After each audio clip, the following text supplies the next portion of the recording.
All right, guys, we're going to go ahead and get started here. I want to welcome you all to the regularly scheduled council meeting for the governing body of Spring Hill, Kansas on Thursday, January 9th, 2025.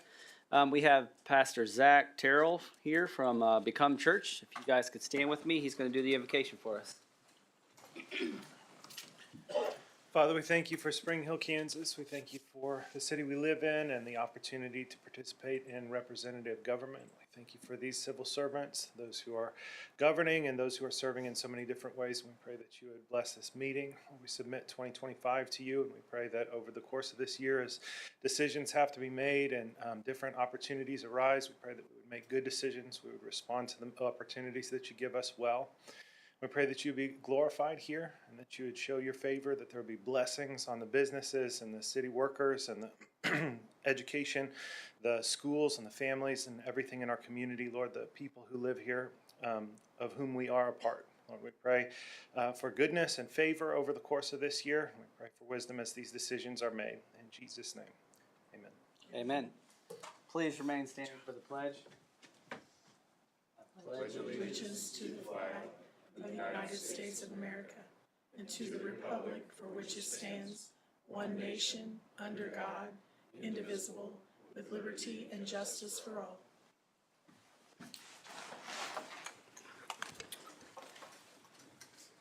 Madam Clerk, if you could please take the roll. Mr. Young, Here. Mr. Peel, Mr. Van Houten, Here. Mrs. Feback, Here. Mr. Grant. Here. Mayor, we have a quorum present. Thank you very much. Next, we'll move on to approval of the agenda. I don't believe we had any requested changes, but are there any comments or questions on that? If not, I entertain a motion to approve the agenda as presented. So moved. Second. Got a motion and a second. Is there any further discussion? If not, all those in favor? Aye. Opposed? Motion carries 4-0-0. Next, we'll move on to citizen participation. This is a time when anyone in the public can come speak about whatever they would like to talk about. We did not have anyone sign up on the list, but if there's anyone out in the audience that would like to, now would be your time.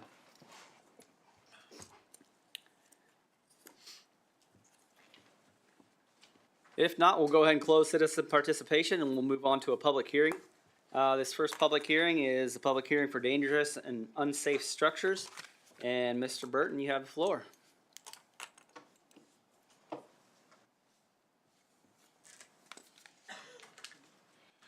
Good evening, thank you.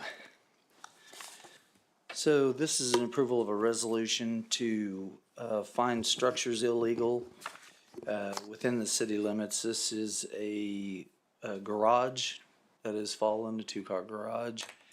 On the 14th, staff presented some information and evidence to the governing body, and then the public hearing was set for tonight for this.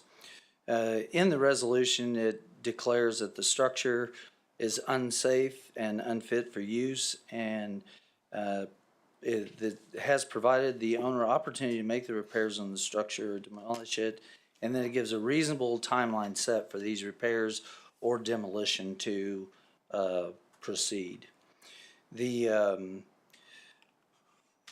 failure, the appropriate permits, if they're going to tear it down or rebuild it, demolition permit needs to be taken out as soon as they can. And just so you know, the Brandon has been by and they have started working on it. So they are making progress. We do need to go on through the process though, and that way if they sell it before this time frame or something, God forbid, would happen and all, that we could go ahead and take care of the matter. So under this resolution, we would like to see approval of resolution 2025 R03. The attorney has looked at it, and of course we have the finding of facts and all that, and there's a suggested motion. Okay, so but they have started some repairs on it. They have started repairs on it and all, and they've been good to work with in accordance to what code enforcement officer. It's just, truthfully, some people just need a little nudge, I'm not saying that these are the people, I've never met them, but, you know, it does give us teeth to make sure that it is completed. Did it give a time frame of how long they have? I'm sorry. Yes. I, On the time frame of it, we'll go back to that for you. I apologize. It gives 30 days from the date of publication. okay. And it also allows myself to give one extension, you know, due to the weather and things like that. And so, and that extension, let's say it just keeps snowing. You know, I may extend it until, you know, April. I was gonna say, cause it's repair, so you get like 180 days. You get- Right. It's my understanding they're gonna remove it and have, Oh, they're gonna demolish it? Okay. and have started. Oh, okay. But The way you made it, the way you worded, I thought they were repairing it. I was like, that's gonna be we hard. have to give them that option. Okay. Yes. So, but, and like I said, it may extend it clear until April Yeah, for April good or so. weather. Yeah. But just knowing that it has to get done. Yeah. From what I could tell, just from the pictures that I saw, it didn't really look like it could be rebuilt That's what I thought. without significant effort. That's correct. That's why when you were saying that, I'm like, oh crap. Well, under That looks tough. the guidelines, you still have to give that Give them opportunity. Okay, cool. an opportunity to. Okay. So we're just deeming it unsafe if we approve this, resolution. Okay. I do believe Trent Roberts is here if you would like to say anything. Mr. Mayor, did you actually formally open the public hearing? I said we're gonna start the public hearing. Okay. I said, I'll use that as your open, Yeah. okay. Yeah, we State- got a good start on it. And of course, the weather this weekend stopped us, but, we have a dumpster. We've already hauled off everything that we can out of the, there's nothing in the garage now. We've taken everything out and everything that we decided we don't need, we got rid of. There was also there was one tree you guys wanted us to take down. We got it down. And then there's another tree we took down because it was kind of getting to that area, getting that way as well as, dropping a lot of big limbs and stuff. Yeah. Cause the one was definitely a dead tree. But we got it down and then, other than that, I We think, just got the shell of the garage that we have to take down, yeah, Okay. which we were gonna start this last weekend, and because of the weather, we didn't get to. Yeah. yeah. We've been fighting our insurance on coming over and taking a look at it. It's been 4 weeks, and they just called us 2 nights ago or 3 nights ago.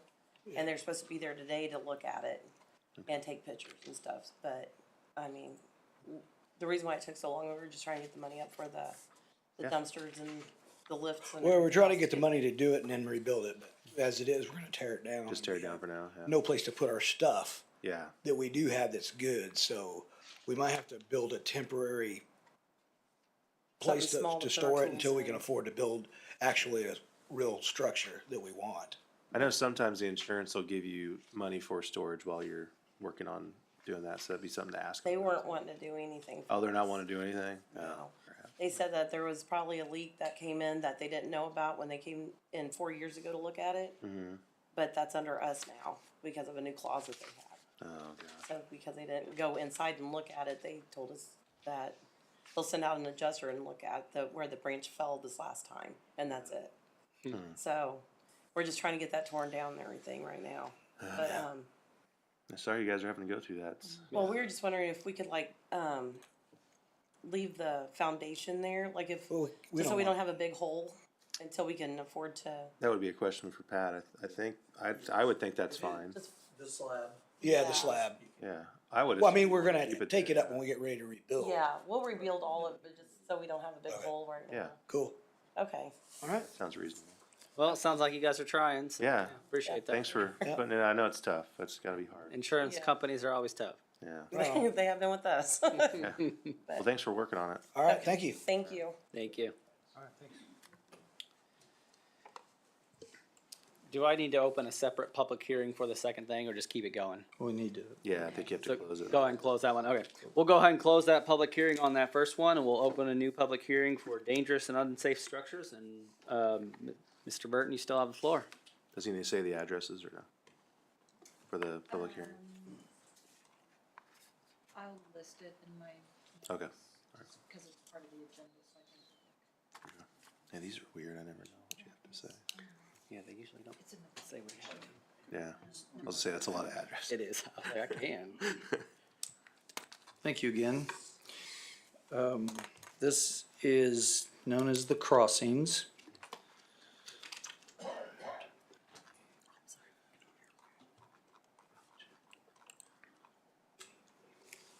And due to the weather, I have a little change on this, but these are the foundations. They were started a few years back, and I don't know if you guys are aware of where they're at.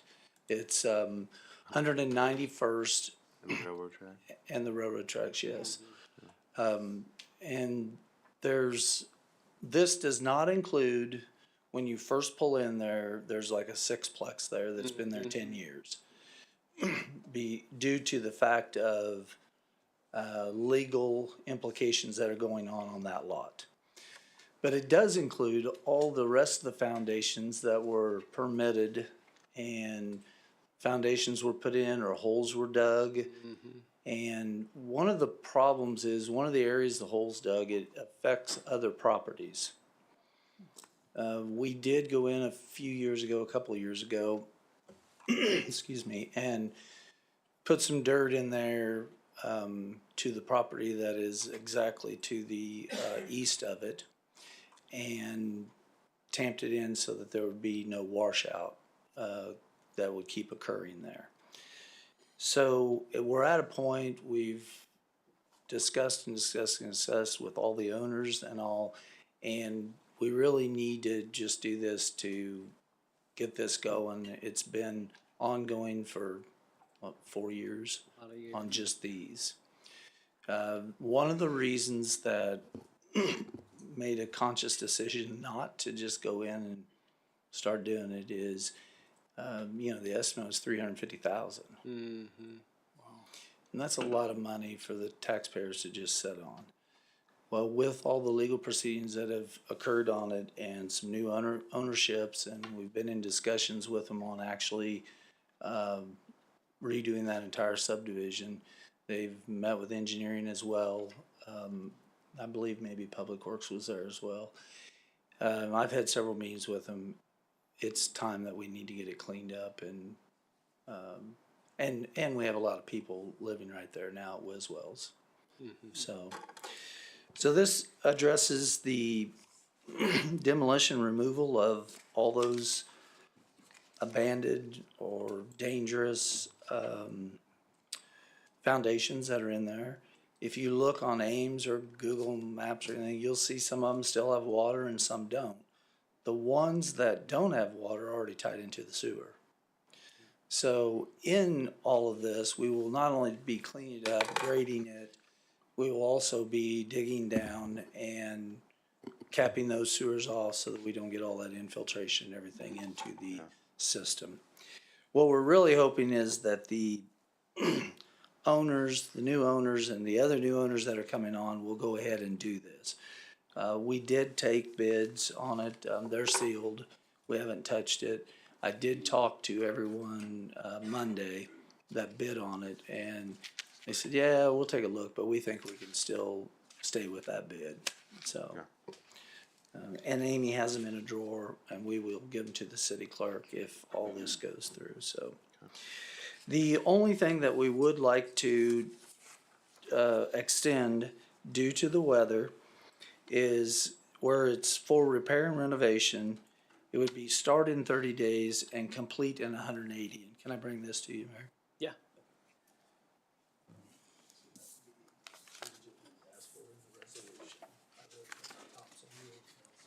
Okay. That would be the change that we would ask for, though, in that resolution, due to the weather. So, And I know this property pretty well. I drove out there probably 3 years ago when this kind of all started, maybe even almost 4 years ago, maybe 3.5 years ago. I Yeah. think you might have been with me. When we did kind of with walked- Lane also. Yeah, walked through that thing. Yeah, and then we did it again with Lane. Right, when So I it think was first several here. times I've been out there, and it's just crazy how much money was poured into that and then just abandoned. Right. There's tons of foundations out there, tons of plumbing, streets, sidewalks. I mean, it's just, Right. it's great. Yeah, and like I said, we've kicked the can down the road all. Yeah. I had the feeling that the ownership that had it was not gonna do anything. And to spend up to $350,000 of taxpayers' money and just sit there, and now with the new ownership and all, we're hoping they'll do it. But if not, at least we have ownership that we can collect this off of on tax-wise. Yeah. So. Sounds good. And there's still benefit district taxes due out there and all. I mean, if you go and look, so we're excited to get new ownership there. Yeah. Any questions or comments on that one? Thank you so much. Thank you, Pat. Thanks.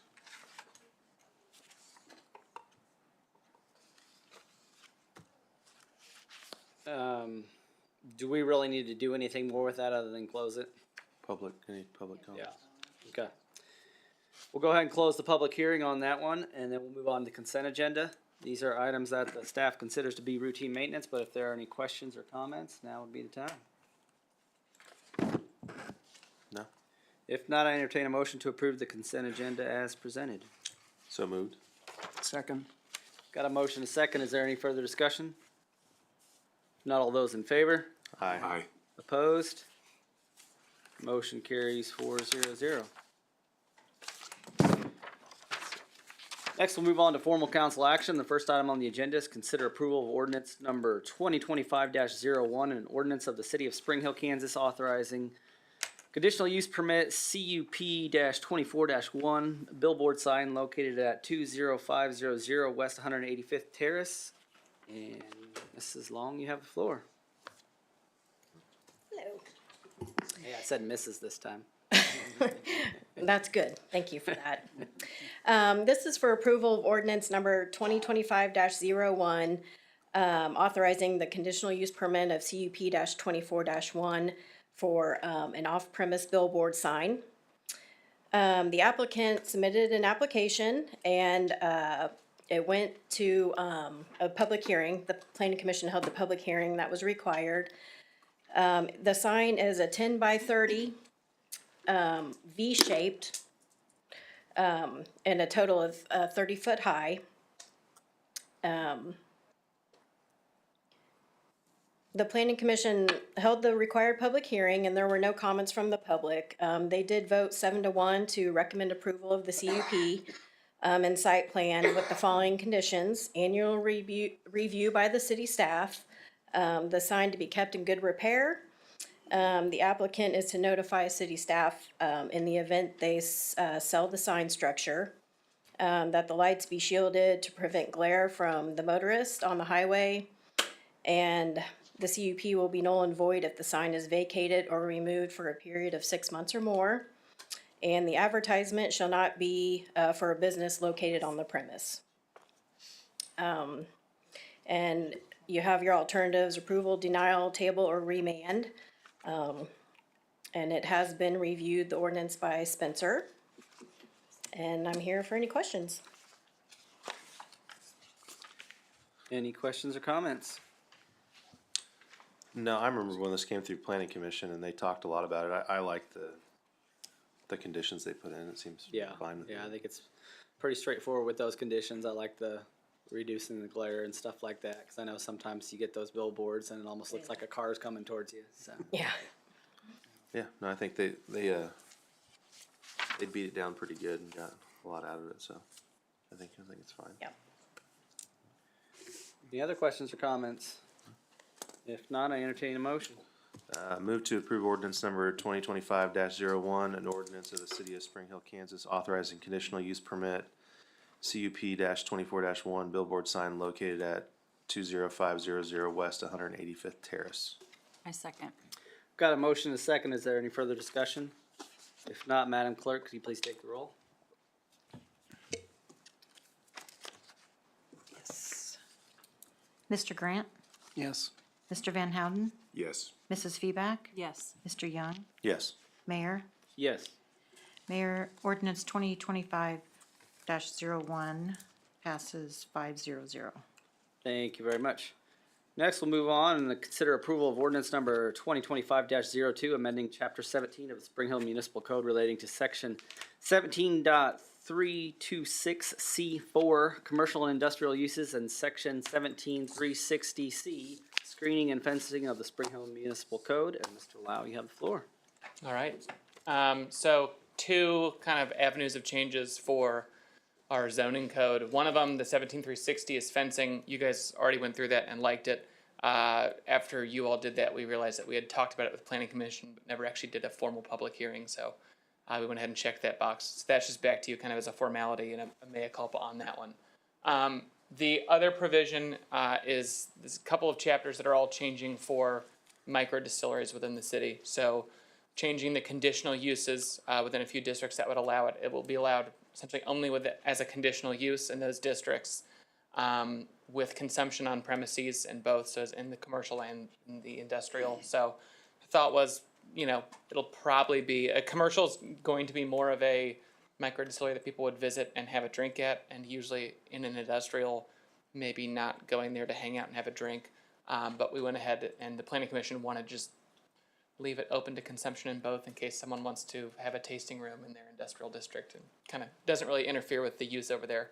So with those, and then a change to the definitions section to kind of define micro distillery. That definition's taken from the state and the Division of Beverage Control. So they did the heavy lifting for us on defining, you know, gallons per year and all that. So any questions? Happy to talk about them. But this one went through Planning Commission pretty easily, I'd say. I mean, they all liked it, so.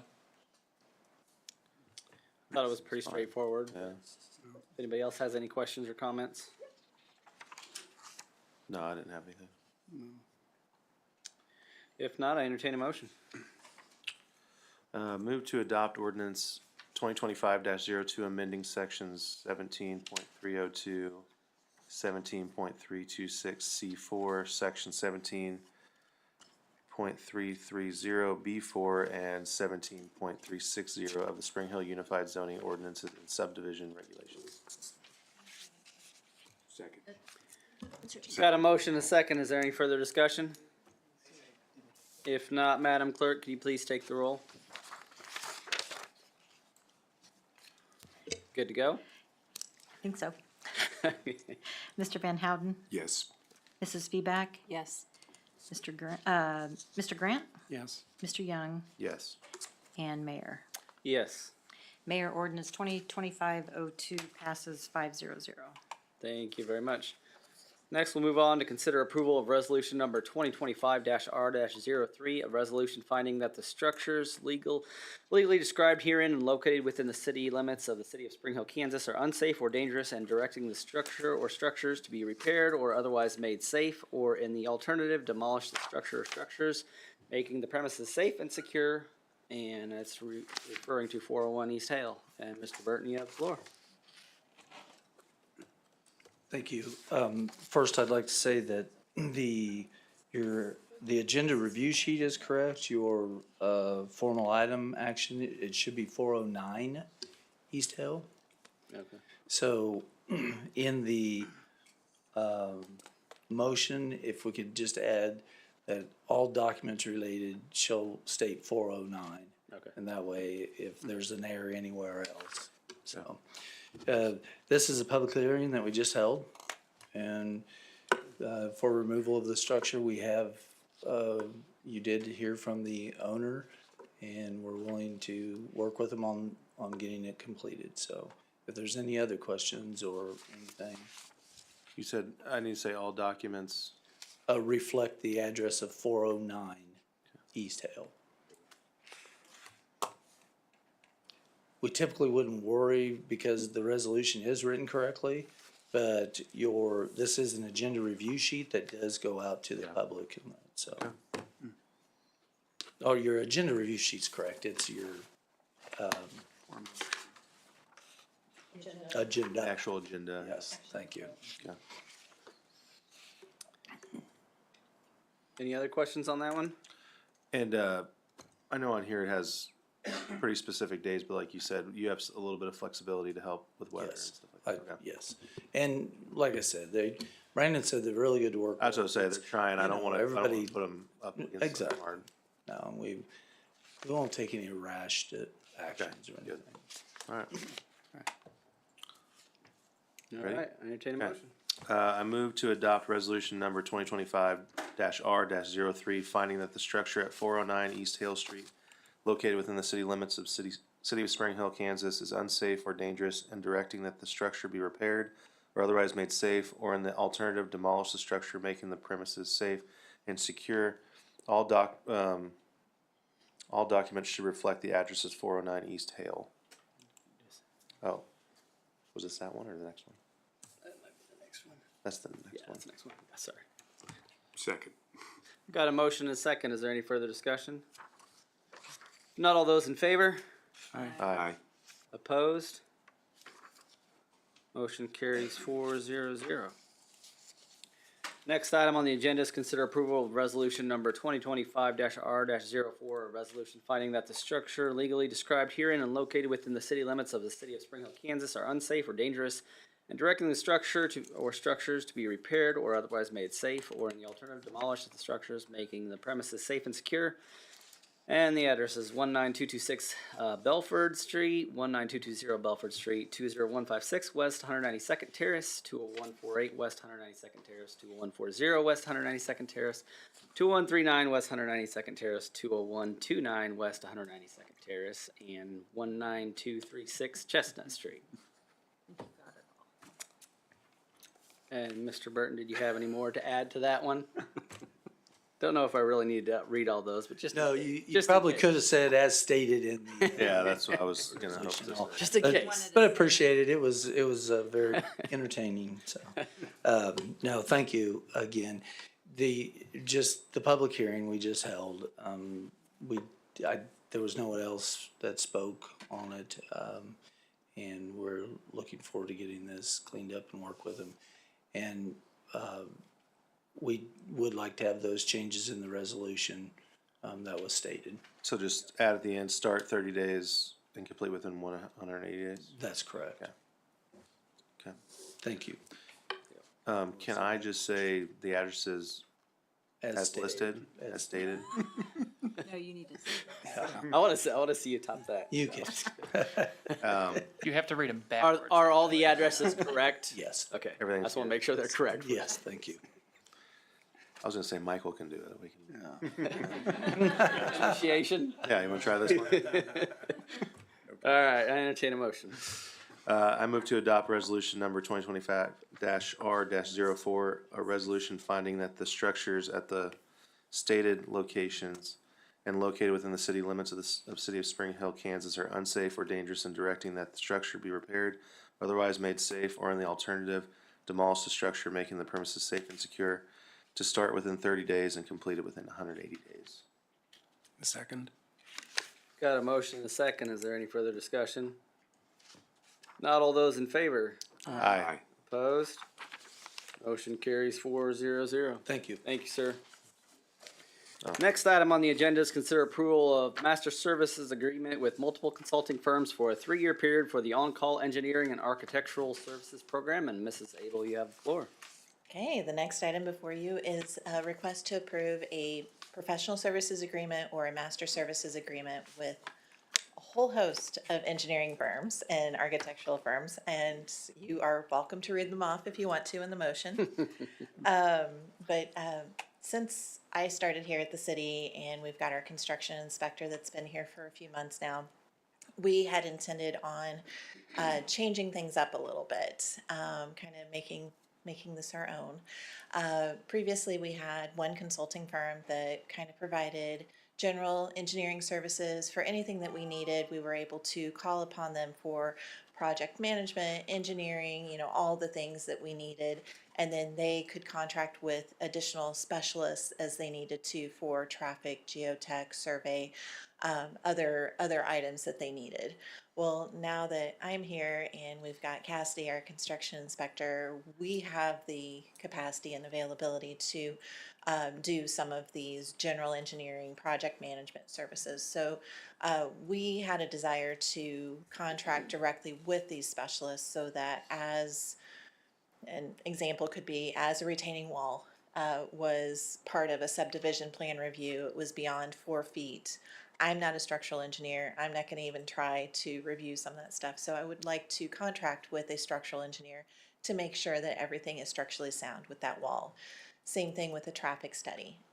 Have a traffic engineer perform all the data analysis to make sure that it meets all of the traffic warrants and meets all of the traffic engineering design criteria. So that's the level of specialty that we're looking for.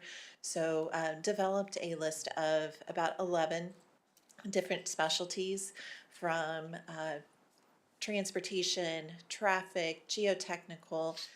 We added construction materials testing on there. So as we're building these subdivisions, we want to make sure that the concrete is within the specifications. We added stormwater, utilities so that we have our water, wastewater, all the utilities covered, down to landscape architecture, building architecture, and MEP. We maintain a lot of buildings throughout the city, and there may be some efficiencies that we might want to look at. So having a engineer / architect that specializes in mechanical, electrical, and plumbing could help us be more efficient within our buildings. So we released a request for qualifications in October with these 11 specialties listed. We received 40 responses. One of those responses was received 7 minutes past the deadline that was in the RFQ. So that response was rejected. We sent back the sealed envelope. We clearly stated in the RFQ that it needed to be in by a certain time, and anything beyond that time would be rejected. So of those 39 that were remaining, staff reviewed that based on firm qualifications, some of the team resumes, overall project experiences, references. So we rated each of those 39 proposals. Took a long time. It was exhausting. But yeah, we narrowed that list down to 19 engineering firms, engineering and architectural firms that we felt would help get us to the next level. So those engineering and architectural firms are listed in your packet. Just for the purposes for tonight, I am going to read those aloud.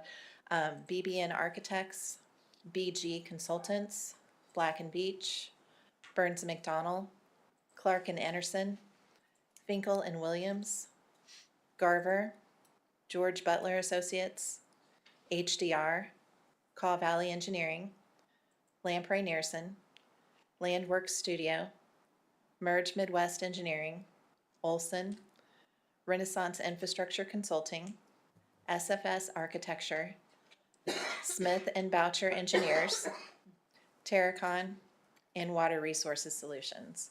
So some of these firms are specialists in a specific domain. Merge Midwest, they only do traffic engineering. Water Resources Solutions, they only do stormwater. So there's certain ones that we selected based on those specialties because we felt that they were the expert and they would be able to help us with our future goals of Spring Hill.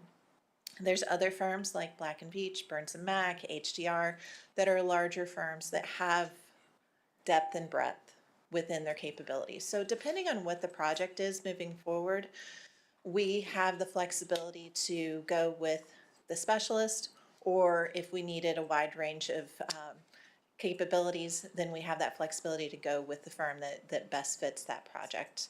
So we wanted to enter into a master services agreement for a 3-year term.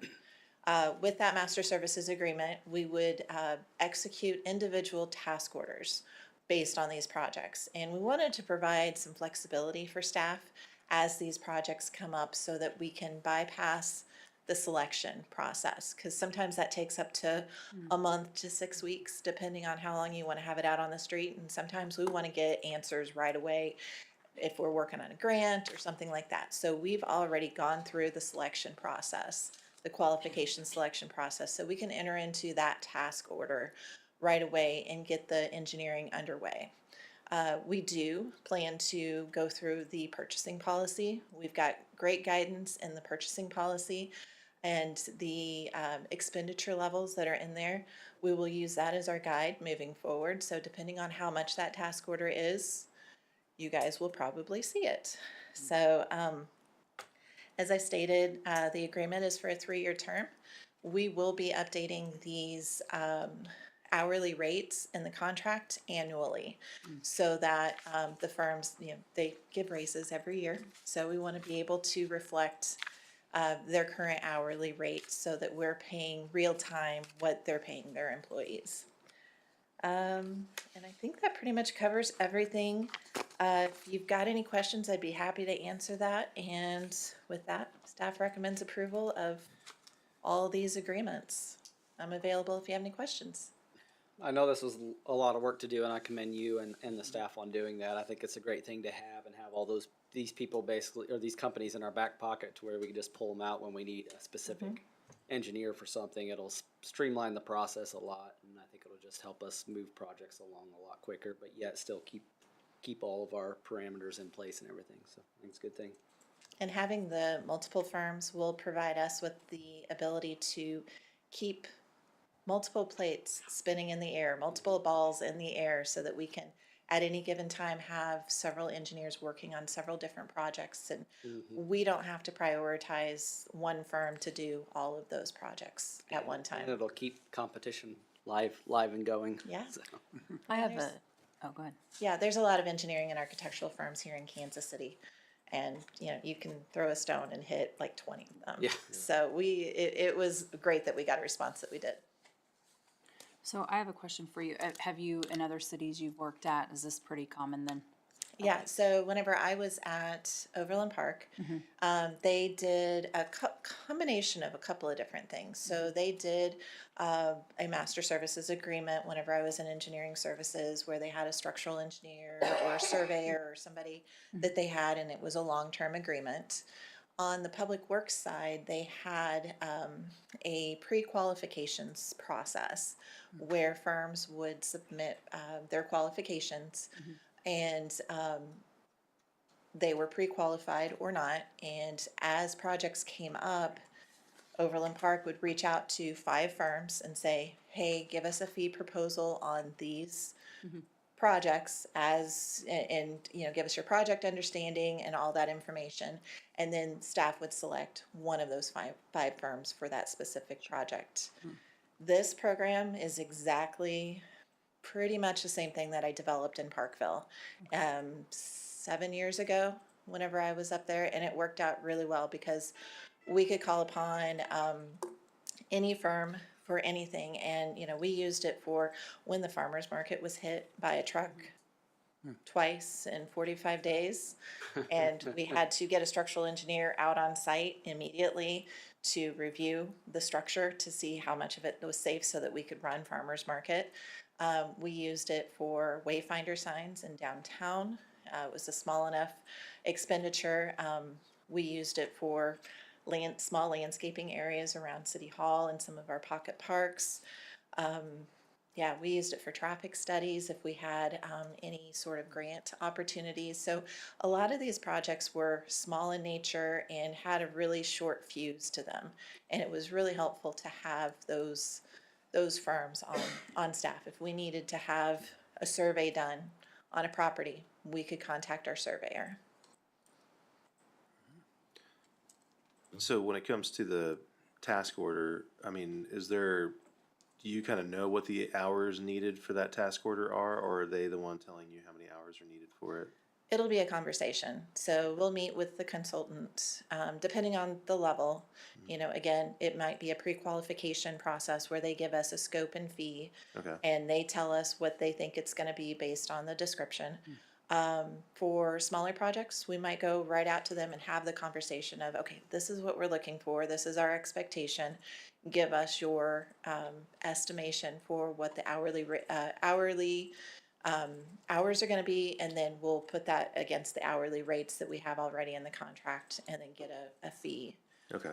proposal from them. I was gonna say, I'm assuming some of these overlap too, so you have multiple options for the different disciplines. Yeah, we did have, in some of the smaller disciplines like MEP, landscape architecture, construction materials testing, we had about 3 firms so that we could have the flexibility to maybe do a rotation if we wanted to. And then also we wanted to have a little bit of redundancy so that if there was a conflict of interest, if one engineering firm that is on our selection was the engineering firm that designed a development, we don't want that engineering firm doing the construction materials testing. Yeah. So to remove some of those conflicts of interest, we wanted to have that redundancy.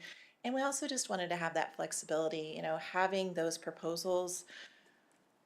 I know I was dreaming and scheming of all the great projects that we can do here in Spring Hill based on some of the projects that they've done in other areas. Yeah. So I think it's just gonna depend, but a lot of the major areas, we had maybe 4 to 6 Yeah. engineering firms selected for each of those categories. Okay.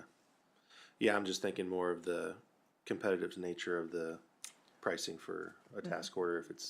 If we already kind of have pre-selected hourly rates as one, say it's a certain amount of hours and one is another, do we have still some selection options for One, I think with keeping the costs most, down? like with most construction stuff, you can tell pretty quickly, you know, if they say, hey, this is gonna take 50 hours and it's something that you think should take 5 hours. You can use that. I mean, I notice in the construction field, you know, when a plumber sends me, you know, 5 hours for changing a toilet flapper out, and like, probably not 5 hours. Yeah, Maybe it'll be an hour, honest. if you're It'll really be- slow. Yeah.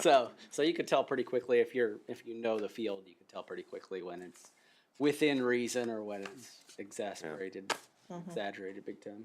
Yeah, and it'll be nice for us to get an estimate right off the bat, but then they'll charge us the hourly rate. So if it ends up being less, then it's gonna be an hourly not to exceed task order. Yeah, Okay, all right, cool. that makes sense. I like that better Yeah. than a bid on small projects. Hey, here's an open checkbook. Yeah, Okay. Yeah, that's what I'm kind of thinking. Yeah. Okay, cool. No, I think it's good to get rid of that middleman and be able to just work with them directly. I'm sure that's gonna make it a lot easier on you. And Yeah, but if we need that middleman, we've got enough larger firms that have the capacity in-house that can do some of those larger projects that require the various specialties. Okay, cool. No, I think it's good. Thanks for working on this. Yeah, it was a big stack of It's packets to go through for a long time. Yeah, and a special thanks to Lane, Jacob, and Pat for helping me out with the review of each of these proposals. Good job, guys. Any other questions or comments? No? If not, I entertain a motion. Move to approve the master services agreement with the identified 19 firms for a 3-year term for the on-call engineering and architecture services program and authorize the mayor to execute the agreement. I second. Got a motion and a second. Is there any further discussion? Not all those in favor? Aye. Opposed? Motion carries 4-0-0. Mr. Mayor? Yes, ma'am. If you don't mind, with all due respect, I believe members of the audience are here for item 16. Would you mind if we can go ahead and do item 16 now instead of waiting till the end? Yeah, I'm fine with that. Is that okay? Anybody Do we have opposed? to do anything to change the order? A motion To amend the agenda, but do we And- think items 14 and 15, well, I guess they're both you, are they gonna be quick, or? They'll be quick. Okay. What's that? I think the next 2 items will be fairly quick, if folks don't mind bearing for a few minutes. Okay. We'll try to slam through. All right, next time on the agenda is consider approval of task order number 2025-01 with Lamper Nearson for design, bidding, and construction administration services for the 2025 street maintenance program in the amount of $55,600. Mr. Spear, you have the floor. Thank you. Thank you, Mayor. So this item, we were just talking about master services agreement, and here's an opportunity to put this process in action, but for a master services agreement we already had in place with Lamper Nearson. Every year we do our street maintenance program, and with that, it's a fairly involved process. All of our streets, I'll make it brief, but all of our streets in the city every street, every segment of every street in the city has a condition index rating assigned to it. And that goes up and down with time and with repairs. We've historically worked with Lamper Nearson. They have a database with all of our streets and all of those condition indexes, the length and width of every street segment in place. So when we go through this each year, we sit down with them and we say, okay, what streets are in the worst shape? We identify that list. What's our budget? What do we have to spend? And we work with them to identify which maintenance and repair methods are best suited for the conditions of the various streets. They'll put cost estimates together so that we can figure out how many streets do we think we can afford to do with the budget that we have each year. Once we have gone through kind of that selection process for the streets, then we work with them to develop the plans, specifications for that work, bid it out. In the past, we've used this contract for every aspect of that work, including the construction observation, inspection, contract administration. And now with Allison and her staff and having an engineering department within the city, we're able to do more of that in-house. So this is what I would consider maybe a transition year. We're still going to utilize a lot of Lamper Nearson's expertise and experience that they have with our street segments and that rating system to do a lot of the work. And then we're going to take some of it on in-house with city staff. So it's about 40% of the work that we're shifting in-house. And I think as we go through this process this year, and Allison and her staff walk through it, I've talked with Allison about this. Our expectation is in coming years, that'll shift even more, and we'll bring more of that effort in-house and need to contract for less and less. So with that, this staff recommends approval of this task order 2025-01. It's in the amount of $55,600 for engineering services associated with the 2025 street maintenance program. Happy to answer any questions you have. So I have a question. So they've rated the streets. So by paying this amount, I mean, just correct me if I'm wrong, then we have access to the report or something, or we have access to those things? Is that what this is for? Or I'm confused. So they'll use those ratings to look at, okay, what are our worst, what are our lowest rated streets? And so going through and it's not that we don't have access to the data, but we don't have the software and the systems to use it yet. And again, my hope and expectation moving forward is that we're going to gain that ability in-house. Lamper Nearson has the data already from previous years. Mm-hmm. So that's part of the reason that we were looking to them for this service is they've got a lot of that data in-house. There are other firms that do this type of work as well, but we'd be starting over. That those firms don't have the benefit of the history and already have a lot of that information already in place. They would be starting over. So it's a matter of taking that. We have the data from last year, mm-hmm. and then it's okay. Here are all the streets that we did in 2024. So those are no longer at the bottom of the list condition wise. We've moved those up. What's there now. So that's part of that effort in terms of the ratings and looking at it. It's just a matter of a more objective and kind of scientific way of determining which streets we do, as opposed to somebody driving around and saying, I think that one looks bad or this one. I get its purpose, but the $55,000 is for what? What are we paying for? So it is it will walk through the process of determining which streets are the worst, and then there's a process of what's the area of how many square yards does that street entail? What do we think the cost per square yard for that maintenance effort is going to be? Okay. Because all the while we have a total budget. We know how much money we have to spend. Mm-hmm. So there's a lot of calculation back and forth to say, okay, this street, we think will cost this much, this street this much. And all of that process that Lamper Nearson will go through is to help us identify the ultimate list of 10 streets, 20 streets that are going to be included in that 2025 program. That's the first part of it. Okay.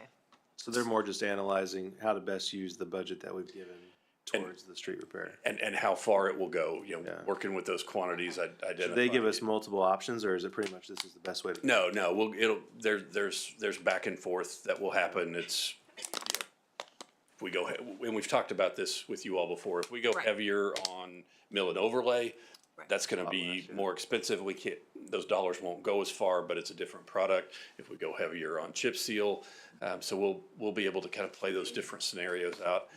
And then after that, it's designing, it's putting together the specifications, the manual that will go out as we go out to bid. They'll help us prepare the contract documents. So there are a number of tasks, and they're in your packet. Right. It's and Allison and I have gone through this, and we've gone back and forth. This task version of the task order was not the first one they submitted, and there was a lot of back and forth and kind of editing, and we said, okay, let's take this Last out. year, I feel like it was in the 90s, wasn't it? Yes. For this particular thing. So I was happy with the price this year, 'cause last year I was like, damn, it seems. But yeah, no, it's probably very helpful that you're here, so. But yeah, Thank you for your explanation. I appreciate it. I was just trying to understand it a little better. Yeah, Thank you. Thank you, Jacob. Any other questions or comments? Did you have anything to add to that, Mrs. Abel? No, I think Jacob pretty much covered it. All we're gonna be doing is supporting, Jacob and his staff, doing the pre-construction meetings, looking at the bids, making sure that everything looks right, kind of doing that back of the house stuff. And then Cassidy's gonna be there on site all day, every day. And I think that there was about 30 to 40 hours of, construction inspection that we were able to save. And I believe the initial, cost estimate that or the task order that they gave us was about $98,000. yeah. So are you planning on kind of taking this over more and more as the years go on, or do you think this will continue the way we're doing it this year? There's a large chunk of it that will have to remain with Lamper and Nearson Okay. because they already have the data. They've got all of the pavement condition index information, and we're gonna need their help to help us identify which streets need to be treated and what treatment is best for the long-term life cycle of that pavement. Okay. So we're gonna need their expertise, to do a lot of this stuff. We might be able to shave down a few hours here and there, and we'll Yeah. continue to monitor that and try to take on as much of that burden as we can. Cool. I imagine we don't have some of the equipment and technological savvy that some of them have with all that equipment and probably even computer programs and everything that they. A lot of it is computer programs and tech savvy and all of that, and then also it's just staff capacity. We have a lot of projects that are going on, so managing all the projects on a high level is probably a full-time job as it is. So, yeah, that's why we need to lean on engineers like Lamprey and Nearson to help us out with some of those specialty items. All right. Any other questions or comments? No. If not, I entertain a motion. Move to approve task order 2025-01 with Lamper Nearson for the 2025 street maintenance projects in the amount of $55,600. Second. Got a motion and a second. Is there any further discussion? If not, all those in favor? Aye. Opposed? Motion carries 4-0-0. Next, we'll move on and consider approval of amendments number 1 and number 2 to the professional services agreement with Brungart, Hono Mickle and Company, to extend the design scope and fee for 199th Street Ridgeview Road to Renner Road improvements and authorize the mayor to execute the amendment agreement. And Mrs. Abel, you have the floor. Amended agreement, I'm sorry. Great. So the city contracted with Brungard Hanamichael and Company, BHC, to do the engineering design for 199th Street from Ridgeview to Renner. We're currently underway with that design. As we started to work our way to the east to the Renner Road intersection, there's a lot that we need to do to transition from the existing 2-lane roadway to the roadway section that we're building out there. So there's also, Johnson County is working with another consulting firm to design the improvements on the east side of Renner, from Renner to Lackman on 199th Street. So city staff, county staff, the two consulting firms met to discuss how the two projects are going to marry up together, so that we can, we only want to build it once. We don't want to put stuff in and pay to have stuff put in, any of the infrastructure, for them to tear it out or be in the way of their improvements or anything like that. So we're coordinating closely with the other consulting firm and with the county to determine what those improvements look like. They're not going to build theirs until a few years after we do ours. So their improvements are going to be, I don't recall what it is, 2029 to 2031. So they're several years out. What the county does is they usually do these shoulder improvement projects, these safety improvement projects. They design them and then they have them sit for several years until the funding is available. So that puts us in a bind because we want to tie in with the project, and our original design had a transition that necked down a little bit sooner than the one that we have now. So we worked with the county staff, tried to figure out what makes sense as far as extending the roadway improvements to the east. And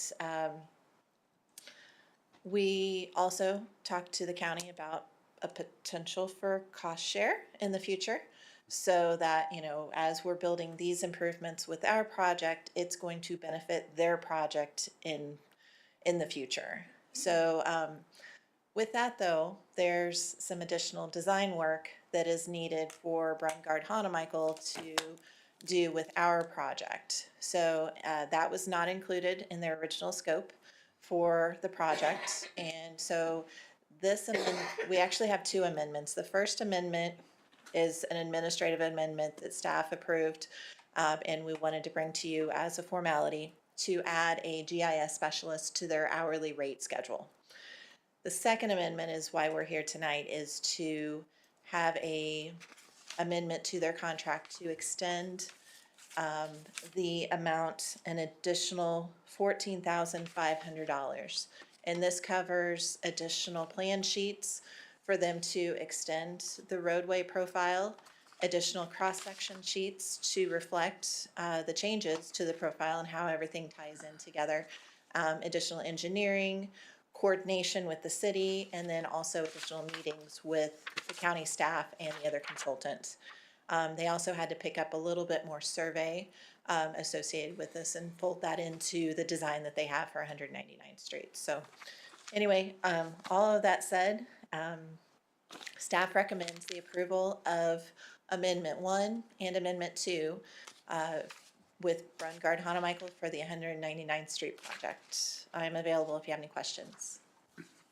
So the only dollar figure increase is the $14,500. $14,500 on top of the initial contract, bringing it to the $347,145. And there was room in the bond for it, Rhonda, it looks like. So there's no real out of pocket for us at this point. Okay. Any questions or comments? I have a comment. I think it's great that you're trying to collaborate with the county. Yeah. I think it goes a lot better when we do that, you know? Yeah, well, and it'll break my heart to build I know. infrastructure just to have it get ripped out 3 years later. Exactly. So that's great. Good Yeah. job. And who knows, maybe we can get them to push that 2029 to 2031 date up a little bit. Hey, I'll try. I'm really good at nagging people. It's persistence. It is persistence. Well, we meet with Johnson County about once a month, so we can also be persistent as well. Add that to your agenda. But Lane and I meet with them every month, so. It'd really be nice if they could just continue the complete streets all the way through to Lackman. Yeah, Yeah. it would be very nice. Any other questions or comments? If not, I entertain a motion. I guess my only question is, do I have to say the whole name? You can Say it one more time. BHC. BHC. That's what I was wondering if I could say it. Man, you guys All right, didn't tell me awesome. that. It's Brungard Hanamichael, I'm just gonna say BHC. BHC. All right, move to approve amendments number 1 and number 2 to the professional services agreement with BHCPA to extend the design scope and fee for the 199th Street, Ridgeview Road to Renner Road improvements, and authorize the mayor to execute the amended agreement. Second. I've got a motion and a second. Is there any further discussion? If not, all those in favor? Aye. Opposed? Motion carries 4-0-0.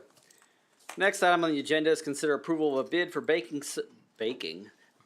services and authorize the mayor to execute the agreement. Mrs. Dunn, you have the floor. Thank you. Banking services sounds like a good idea. It is quite a good idea. This is kind of a historic thing. The city of Spring Hill has been a customer of the State Bank of Spring Hill since 1927. So think about that. 98. Nearly 100 years when we became a city and we got a bank. We joined that bank and we've been there ever since. So this was a bittersweet thing to do, to issue an RFP, but it was definitely to the best benefit of the city and the taxpayers. I think we got a good result. We issued the RFP in late October. We received 5 responses. The State Bank of Spring Hill and Kendall State Bank, I'll tell you a little bit more about that. First Option Bank, Tri-Century Bank, those all 3 have bricks and mortar here in town. And then Commerce Bank and UMB Bank. And so we received 5 really good responses to our request. And in the end, we're recommending that we continue our relationship with the State Bank of Spring Hill and Kendall State Bank, which is a wonderful result here. We were able to get some new services that we were looking for. We did a grid analysis as we went through to say, hey, are these services here? Are these services? And to make sure every bid had what we wanted from it. The 2 main services we're going to pick up, we don't utilize today, is Positive Pay, which is an anti-fraud service where we tell the bank in advance checks that we've written. This is my simple way of saying it. Tell the bank in advance the checks that we've written so that when those checks come in, they match up and we don't accidentally pay a fraudulent check where someone has, faked one of our checks somehow. So we're looking forward to adding that fraud prevention. And then we're also going to use Treasury Services. So we're going to have new advisors in place who will assist us in making more money on the public's money. And I'm really excited to have that and help us better manage Treasury. And those services I'm looking forward to using. An important part of this RFP was to make more money on the idle funds. And we have an average balance of about $16 million that sits, in the words idle, where it's sitting in the bank waiting for us to spend it sometime. The interest rate that we receive will be through a money market account, leaving out some specifics here, but in a money market account, and we will, it is tied to a federal fund or another federal, different federal funds, so that we will be moving with the market as it moves up and down. Based on our $16 million balance, current rates in those funds, we'll see about $600,000 a year in interest on our idle funds, which is new. Not completely new, but we are not making that level of return right now. And this is in addition to the CD investments we have, which are also making about 4 to 5%. So this is definitely a step forward, both in services and income on the taxpayers' money, and that's a very, very good thing. The other thing, so the recommendation we're making tonight is to continue the relationship with the State Bank of Spring Hill. We probably have the worst timing ever. But it's working out, I think, win-win for both sides. Kendall State Bank will be acquiring the State Bank of Spring Hill, and they're deep into that process. And I'd like to introduce a couple of people who are here. I didn't ask them to come in and speak or anything like that, but I wanted they're here as a commitment to our partnership, and also wanted you to be able to see and meet our partners if you'd like to. The first person I want to introduce is Mr. Dave Dunmeyer. He is the 3rd generation owner of the State Bank of Spring Hill. He's a fixture in this community. You probably all know Dave pretty well. The other person is Tiffany Wright. She is the president of the State Bank of Spring Hill.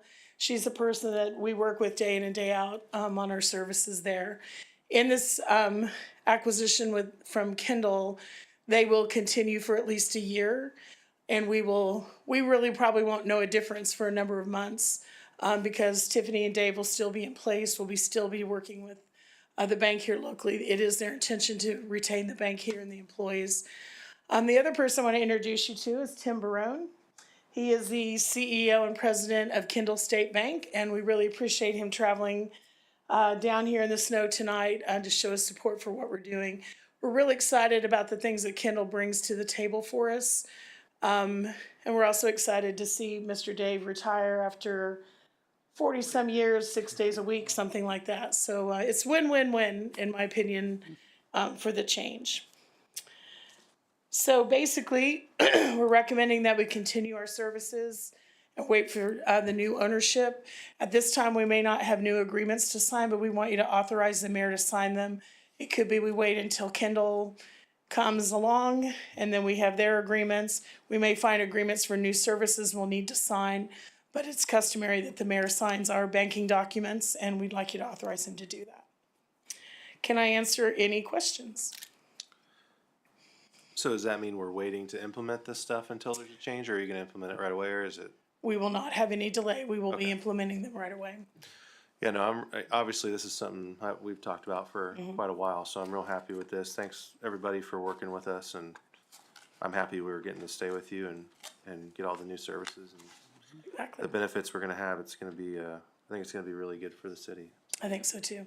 I'm excited about this. I think, like you said, Dave's a fixture in the community, and also the bank is as well. I mean, I've had an account there since before I even moved to Spring Hill, so it's treated my family well, and I just think it's a real good business, and I'm glad to stay where we're comfortable with, and glad that they were willing to work with us, to get us where we needed.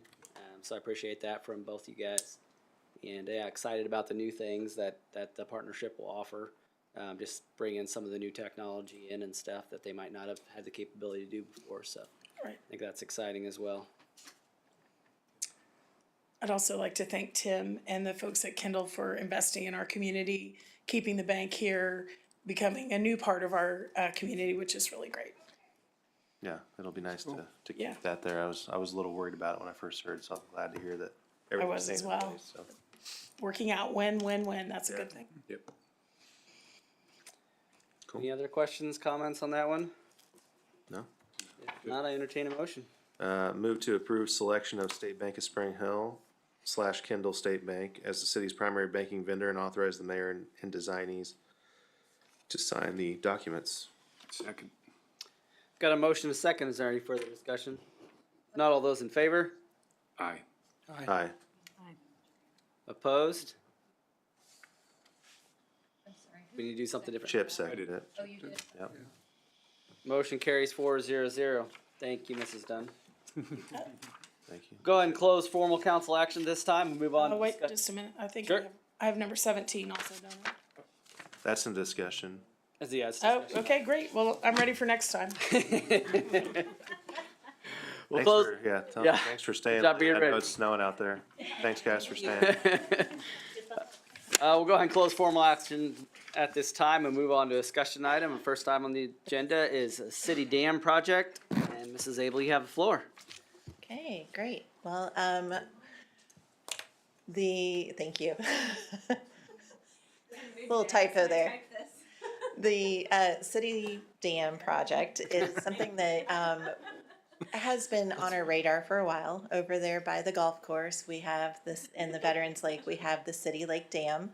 That is something that we have to maintain, and in order to do that, we have to periodically do an inspection report to be in compliance with our insurance. We have to have an emergency action plan, and through that, if there are any improvements, then we have to identify those and everything. So we engaged Lamprey Nearson to help us out with all of these things, because I'm an engineer, but I'm not a dam engineer. I know what I don't know. Yes, sometimes I am a dam engineer, but the other kind of dam. Got to add good after. Yes, damn good engineer, thank you. So Lamprey Nearson has already gone through and they've performed the inspection. They prepared the inspection report that has been sent off to the state for their review. We're waiting to get any comments back from them to get that approved. Lamprey Nearson has also prepared the emergency action plan that's currently being reviewed by staff to make sure that everything is complete and compliant. And once that is done, we will send that off to our insurance company. That information will be presented by Lamprey Nearson, but the other part of their task order was to identify some of the improvements associated with the dam so that we can apply for some stormwater grants through the county. And that process, the application is due at the end of this month for us to get SMAC funding through the county. So I will be back before you in the next meeting with a resolution of support associated with some of the improvements associated with the dam. So that's kind of a preview to what you'll see next month. Today, I wanted to introduce Chad Thompson with Lamprey Nearson. He is the one that prepared all the things associated with the City Lake Dam. Wanted to give you guys a little bit of background with this project so that that'll help tee this item up better for us for next month, or next meeting for the resolution. So with that, I'd like to introduce Chad to come to the podium and do a presentation. Sounds good. Thank you.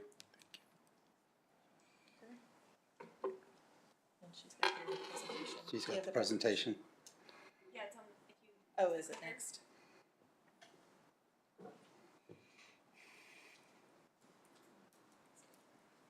Come on, Ashley, we saw. Sure it will. Sure it will. Gonna have in here. All right, you do it. How's that? Oh, there we go. We're just moving just because now. Chad Thompson with Lamprey Nearson. I have not actually presented in front of you guys before, so I'll just give a very brief on myself. I have about 30 years of engineering experience. 25 years of that is with municipal experience and primarily stormwater and transportation. So that's kind of where I fit in their world. You know, obviously we do water, sewer, and several other engineering services and surveying for the city and have for many years. I'm relatively new to them, but I've taken on some of their bigger projects here recently. And this is one of those that had to be done in a very short period of time. And I've got some history and background in doing this type of project. So with that, kind of talk about the dam itself. It was built in 1953, so it's got several birthdays behind it. With that, it's between 199th Street and 207th Street, just on the west side of US 169, right in the middle of the golf course over there. It gets inspected about every 3 years, and it is due this year. So we kind of got some notice in October that we needed to do it and needed to be completed before December. So went out there. When you get into these reports, I've probably given about 100 pages of reports to Jacob and Allison that they have to go through. Lucky them. Yeah. On top of all those RFPs that they had to go through. So with that, we did the dam inspection report, kind of built off of what was already done in the previous inspection reports, figured out a few new items that needed to be taken care of, and then took the next steps for the items that needed to be done. The state has actually classified this as a high hazard dam. What that really means is, should it breach, there's some houses, there's infrastructure below it that would be damaged. What that really means from our side, we get into the hydraulics, so we actually used a program called HECRAS. They talk about some of the engineering programs behind it that we work on.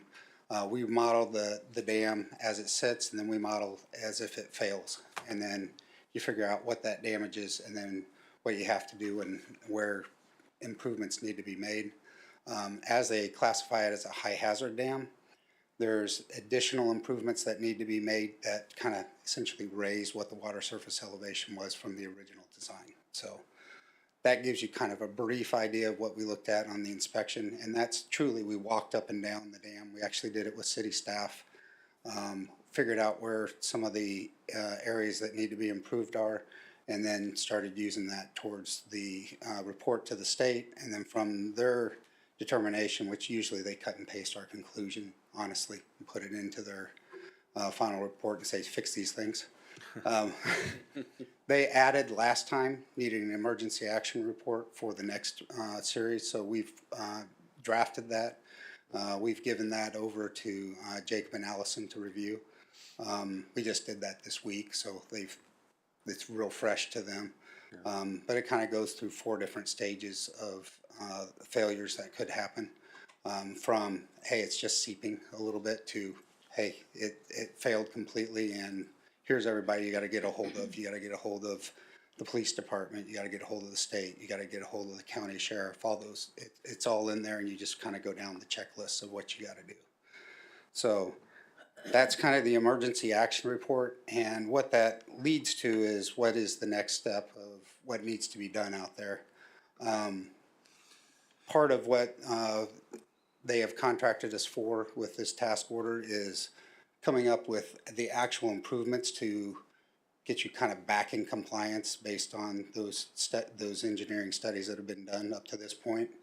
To do that, because it's been called a high hazard dam, you need actually almost 3 feet more to the dam to meet those requirements. When it was designed, they do a water surface elevation and then they add a foot. It was all fine in 1953, no big deal.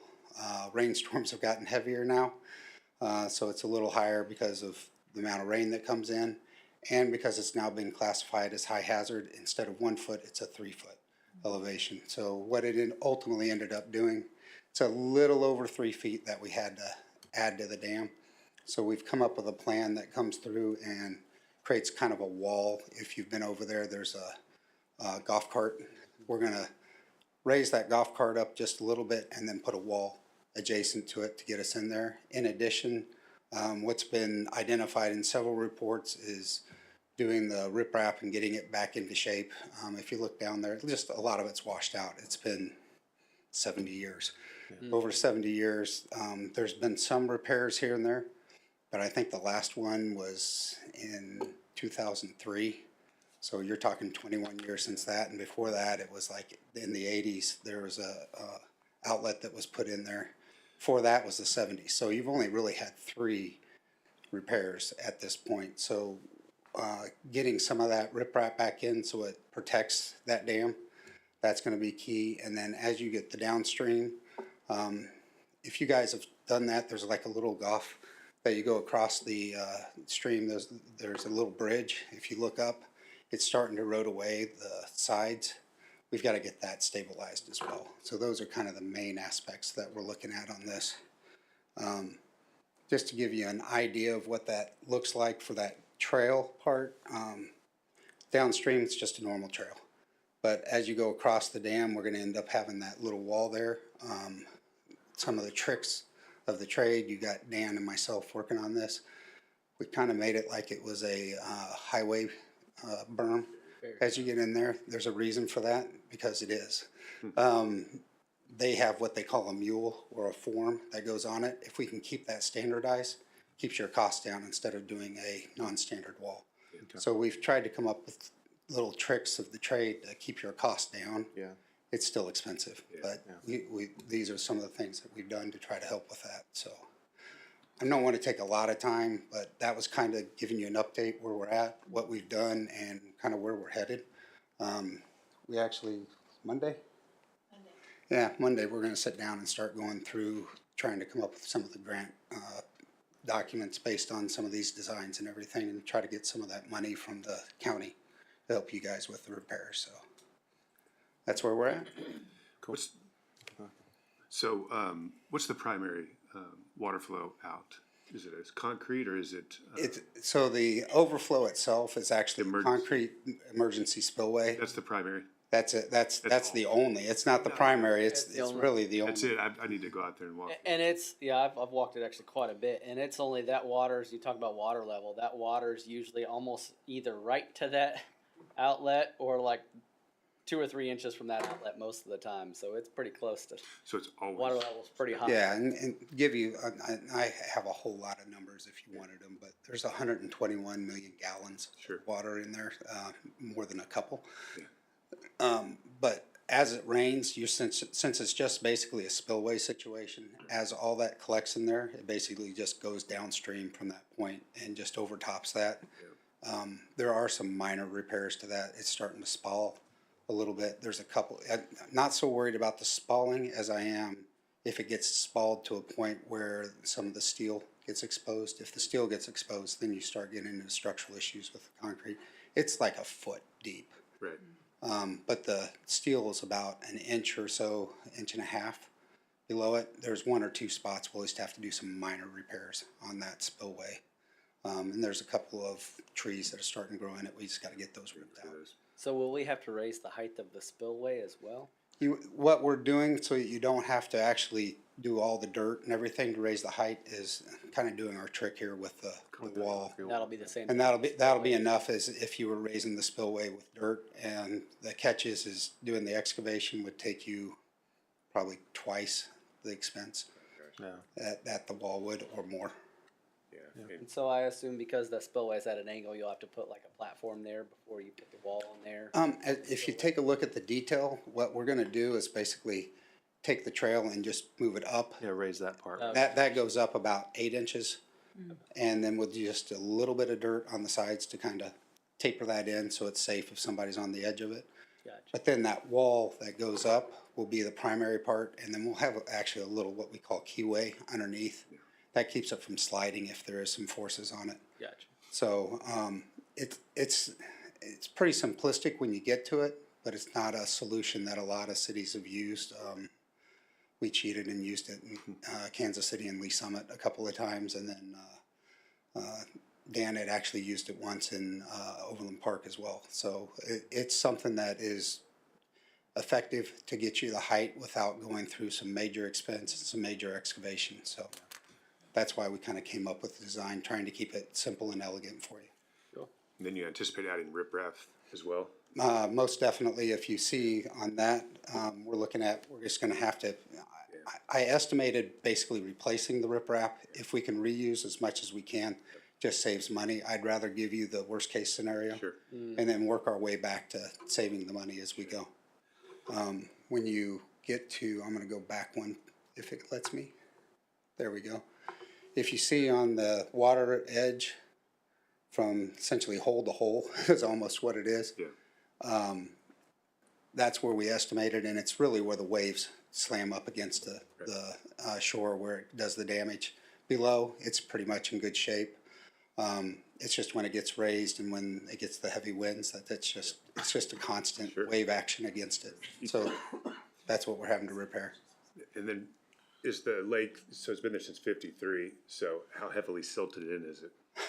We didn't actually go in and do all of those checks. I'm trying to remember, and I thought I had it in here. I think it was originally almost 31 feet deep at that end point. Wow. I guarantee it's nowhere near that now with all the silt and It just everything. means all the water that runs off immediately runs, so.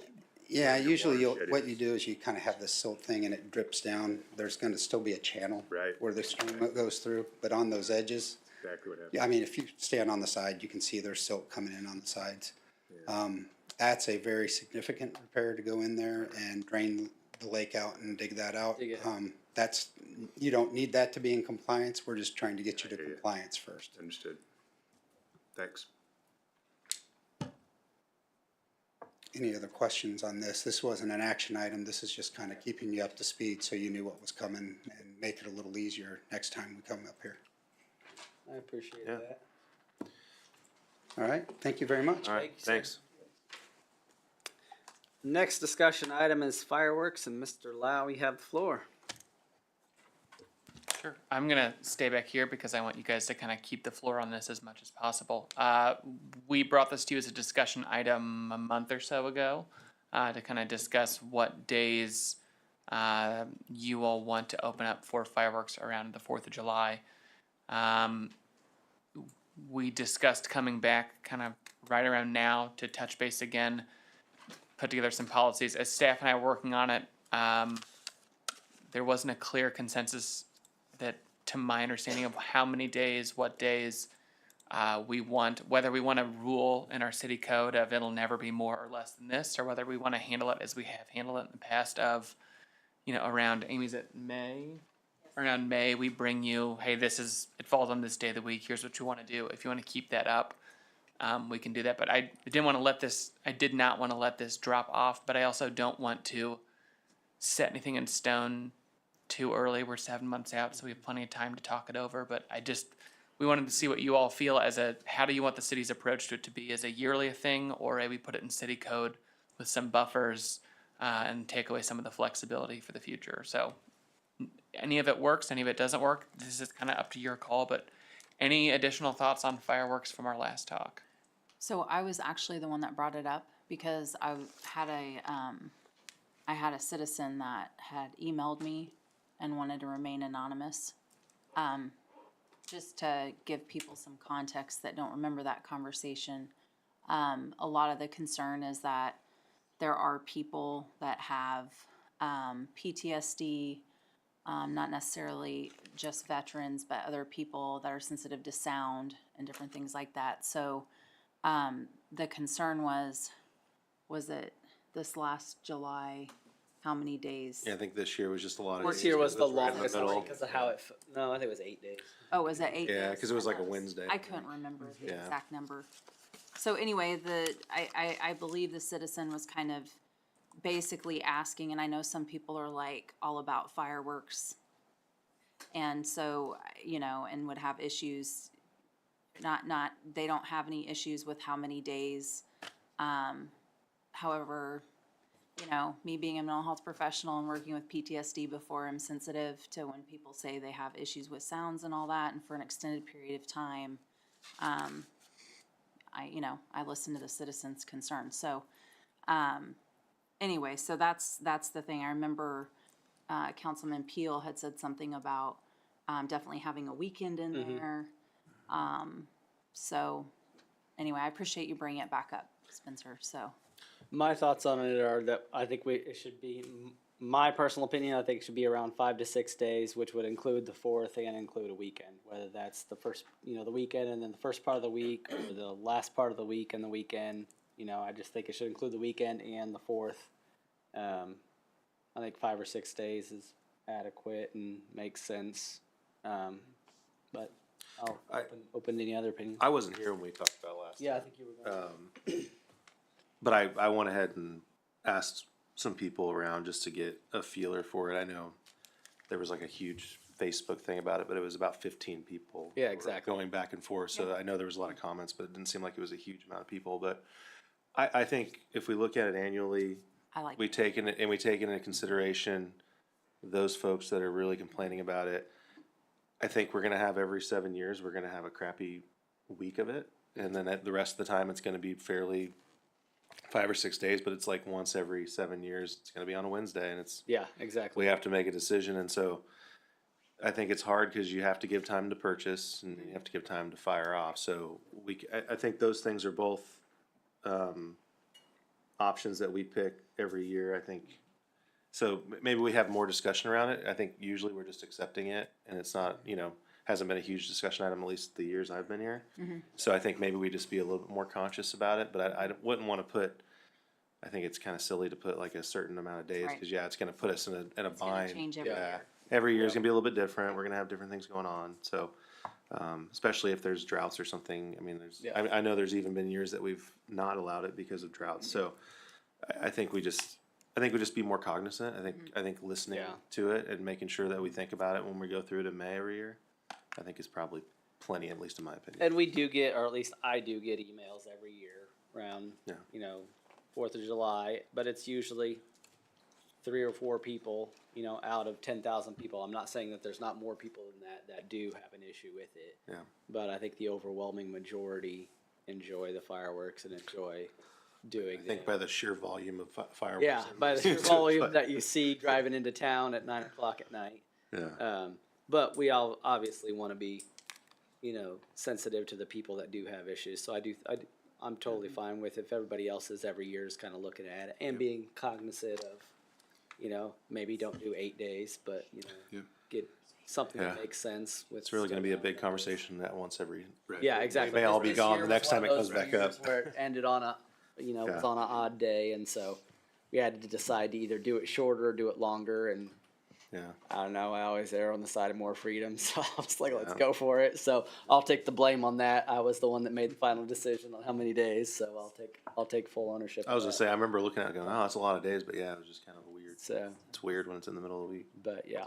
Okay, cool. Well, we'll bring it back in May, and we'll flag items, you know, this is where it falls in the week. Do you guys wanna do time limits for weeknights versus weekend nights? Do you wanna do days that wouldn't be a where there's terrible buying idea. but not I shooting? think it's a real good So, idea. yeah, I mean, we can get pretty creative with it. The one thing, we don't wanna change it every night, so then people get confused, but I think Right. school nights versus weekend nights is something, a nice line that you guys can draw to find. Yeah. Oh, I guess it is summertime. So work nights. Year-round school. Look, some of us went to summer school. You know, it's I'll say, I did year-round school. so yeah. You know, it's, I do think the PD does a pretty good job of responding. I know if they don't see it happening, it's harder, but I think just being around, and I feel like they do a pretty good job. I know one year, I didn't realize, I was like a day past and we were doing sparklers or something, and they were just like, hey, put them away. And, you know, it wasn't a big deal. And so I think they do a good job of, you know, being conscious of keeping an eye on it for the days before and after, and so. Yeah, and I think the first goal with the police department is always just to kind of Yeah. give you a warning, say, hey, and not really even an official warning, to say, hey, you're past the time, put it away, or you're doing it too early, Yeah. you know. And then if the same person, you know, if they get a call for the same person again, they might not be quite as nice as they were the first time. So, There's always gonna be those people, and yeah, just address those. I mean, that can't let them run it for everybody. yeah. I'll go ahead and, in case the citizen isn't watching or whatever, I'll let them know what we decided tonight, just to follow up with them then. yeah, that'll be great. And we'll try to make sure maybe we put out a blast or something of, hey, you know, we know it's 2 months away, but we're gonna be talking about this Yeah. soon. So, I mean, Sounds good. That ends discussion items at this time, unless there's any other questions or comments on that one. We'll go ahead and end discussion item and move on to announcements and reports. Really, the only announcement I would have is I just want to say a big, huge thank you to the Public Works Department especially. They have worked their butts off this week with plowing, and I know every street's not perfect, but I've been around all the surrounding cities the last few days, or not all the surrounding cities, but most of them surrounding us, and our streets are by far the cleanest streets in the entire area. So good job, guys. I know they've been working 24/7 and just going gung-ho. Had guys even been sleeping on cots here in town so they didn't have to drive back home so they could continue plowing, you know, as soon as they woke up again. So appreciate you guys. I do want to, probably shouldn't say this publicly, I'm going to. I do want to do something special for the guys because I think they've worked their butts off. So I Yeah. talked with Lane, and we are going to come up with something to do for the Good. guys as a thank you for them working so hard. Because I know essentially they're putting their lives on the line running those trucks. I mean, there was a guy up in KC Mo this week, that plow truck driver that got killed this week plowing snow. Yeah. So it's definitely not something for the faint of heart. So appreciate those guys. And then also big thanks to the police department as well. I know they've run extra shifts this week and done a lot of extra work and been helping, you know, a lot of people, you know, on the highway or on side streets that are stuck and things. So I know a lot of guys have done a lot of extra this week as well with the police department. So big thanks to them as well. With that, I know we might possibly have another round coming tonight. It doesn't sound like it's going to be as big as the first round, but so everybody stay safe out there. Yeah. Mr. Young. Not a whole lot, ditto. Good job, everybody, and keep it up. I was gonna say, everybody, we've got a lot of compliments from people who came to Spring Hill and saw it. Yeah. So, keep it up. I think you guys are doing great. Thanks. Mr. Van Hatten. No report. Mrs. Feedback. Yeah, I have a couple things. Is there any way, I think I talked with you earlier, and can you just, I did receive some communication from people, you know, that kind of had some concerns or whatever. I think that everything was done great, but can you just talk a little bit about, and don't go into the weeds about it, but just kind of how our city prepares for it and a little bit about, Probably Jacob. yeah. Jacob probably, I did ask them to have something kind of ready in Yeah, case we if- had More some than happy to speak. If you Jacob's could, Probably and the expert. I want to tell you why, because a lot of people just don't know. And when people don't know, sometimes people assume. And so that's why I feel like the education's important. And so you're the expert, so let's hear it. Yeah. And while he's coming up here, I guess while he's saying it, I know we've asked, some people, why are they only doing, and you'll probably touch on this, why are they doing the middle of the road, and why aren't they going close enough to the mailboxes? Well, there's a fine line. So you go too close, then you take the mailbox out. You don't go close enough, the mailman can't come. So I'm sure you'll touch on all that as well. So, first, thank you for the compliments and kind words. I echo those. Our staff worked tirelessly for several days there, and showed a great deal of dedication, and I really appreciate their efforts. So, our approach to one, I guess it really starts with we're watching weather forecasts in multiple sources, and we even pay to subscribe to a weather service that's really geared just for Spring Hill, where we're getting Spring Hill specific updates and forecasts. So we're watching that in advance. And these storms change, but we have to make the call. Ultimately, I have to make the call about 48 hours before the storm's going to be here on how we're going to staff it. When we go into snow operations, because of our staffing and equipment levels and as lean as we are, we run 2 shifts, 12 hours each to get that 24-hour coverage. So we take our staff and basically split them in half, and our equipment is running 24 hours a day. So the first shift is getting in those trucks and operating them for 12 hours. They get out of the trucks. The second shift comes in and gets back in those same trucks and run them again.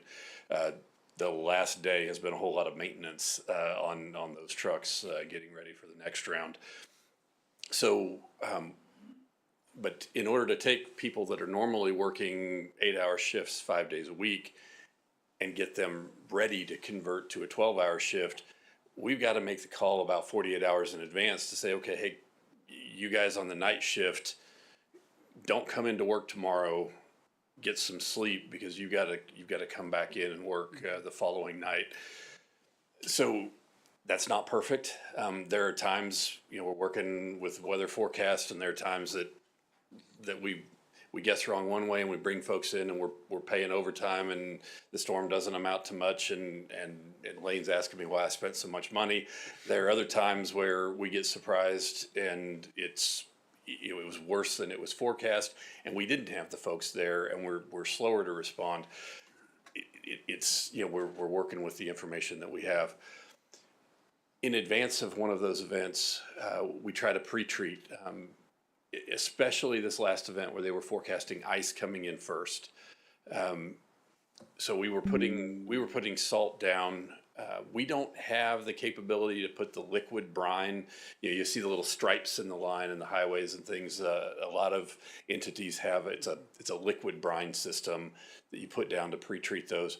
We don't have that, not yet. We are looking into it. So we'll put rock salt down in advance when the pavement is dry. Let that traffic drive over it. It kind of crushes it up, and that salt makes its way down into the cracks and crevices.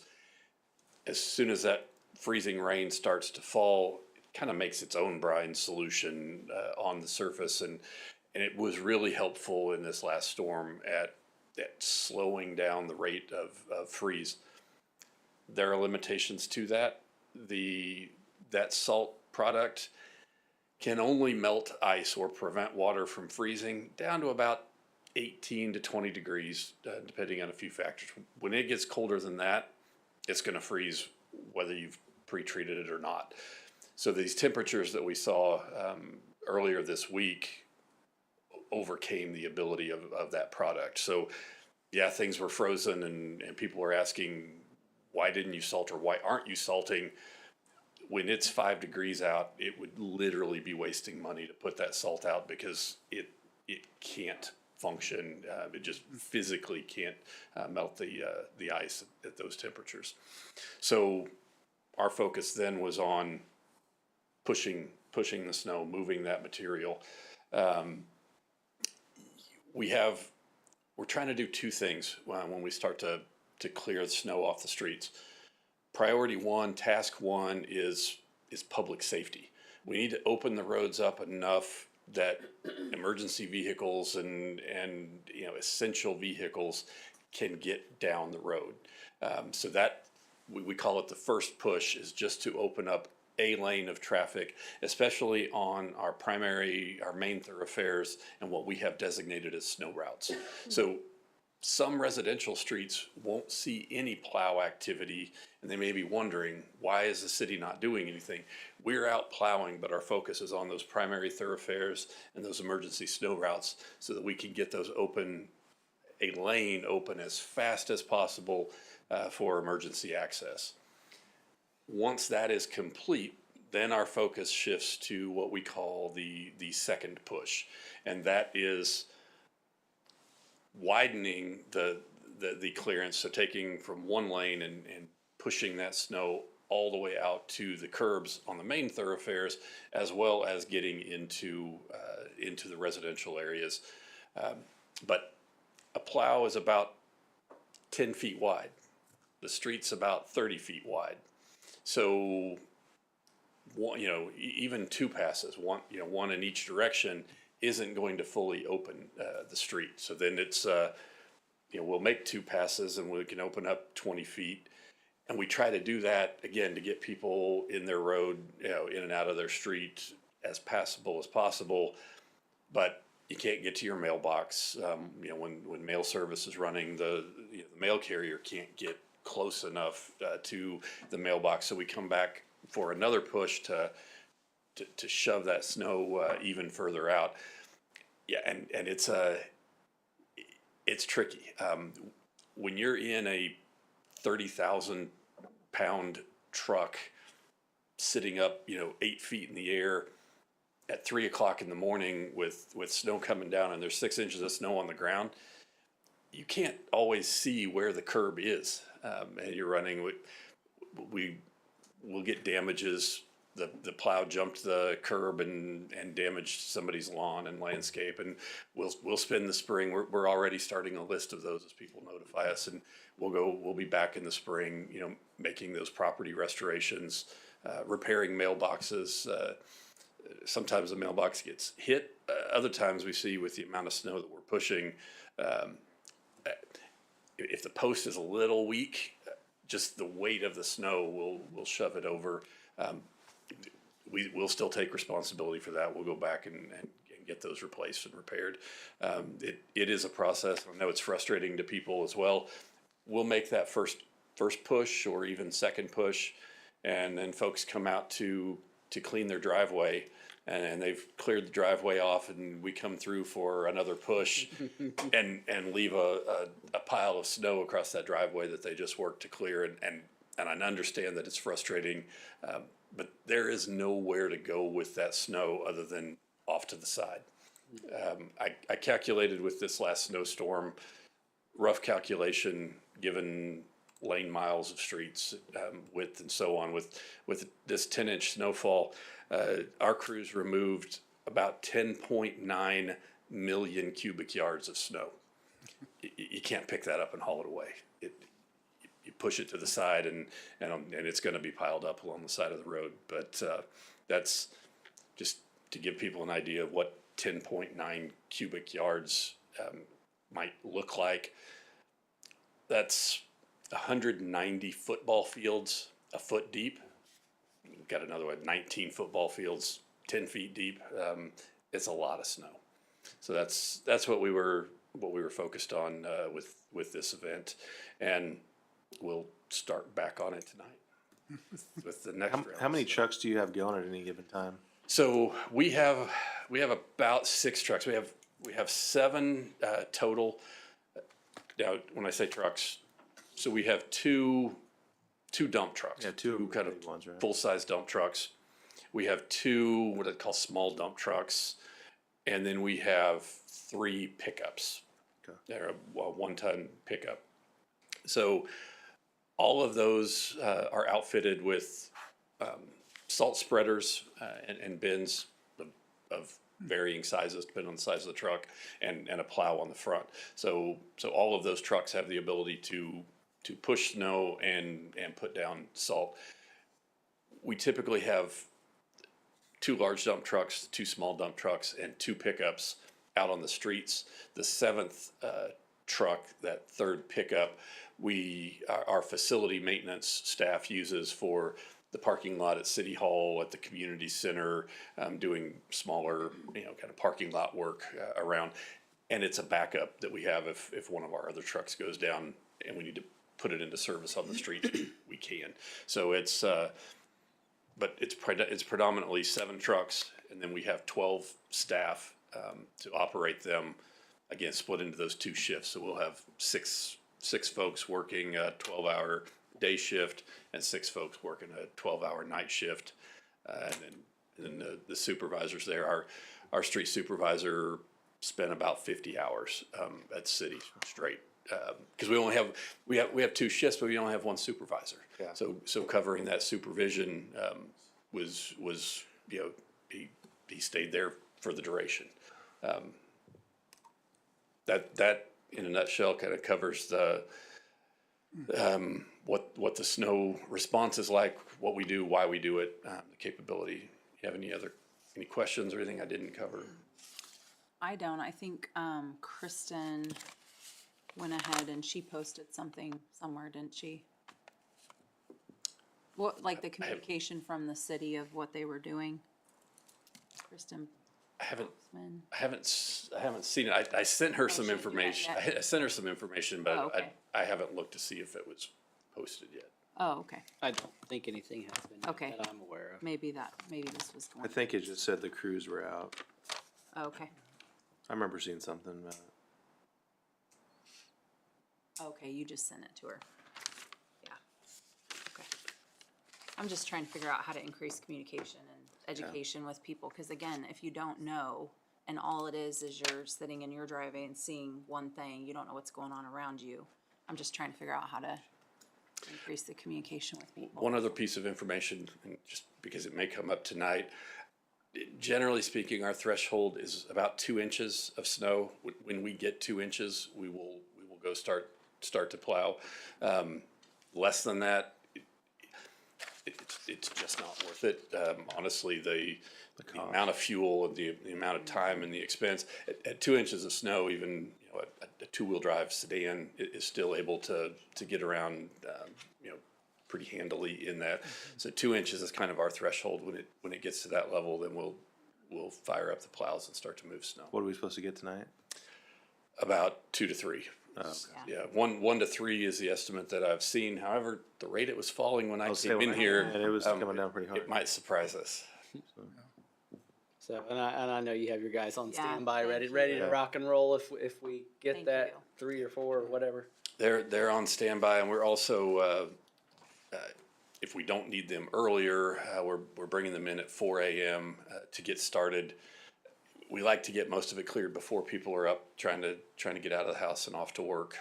It makes it better for everyone else traveling, and honestly, it's easier for our folks if there are fewer cars, on the road and people aren't out and about. So we'll be back at it at 4 o'clock in the morning to try to clear whatever falls tonight.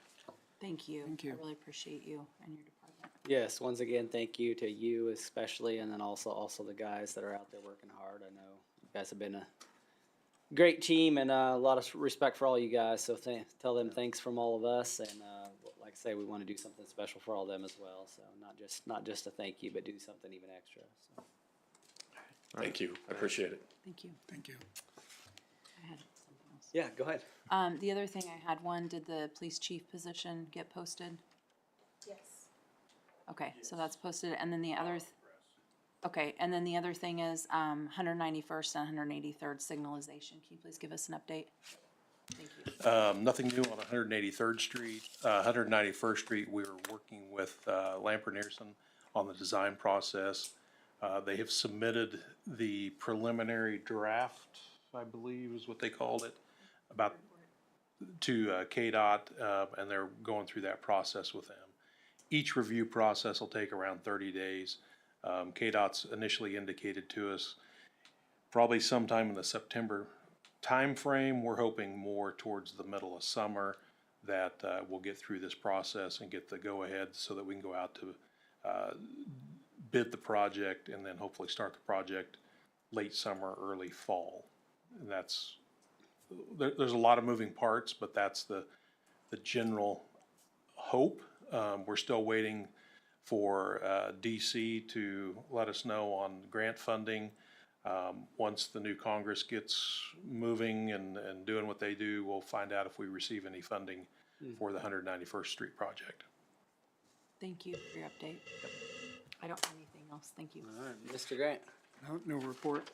Mr. Massey. No report, but I also want to thank the staff. They put in a lot of time starting early in the week last week before the snow was coming to get the vehicles ready, get prepared, like Jacob said, a couple days before, getting the salt down. And then I was out and about throughout the weekend, stopped and talked to Jacob once, talked to the police. It was just miserable. You know, Saturday and Sunday were just miserable days, and staff did a great job. Mr. Lau. No report. Mr. Burton. Mrs. Abel.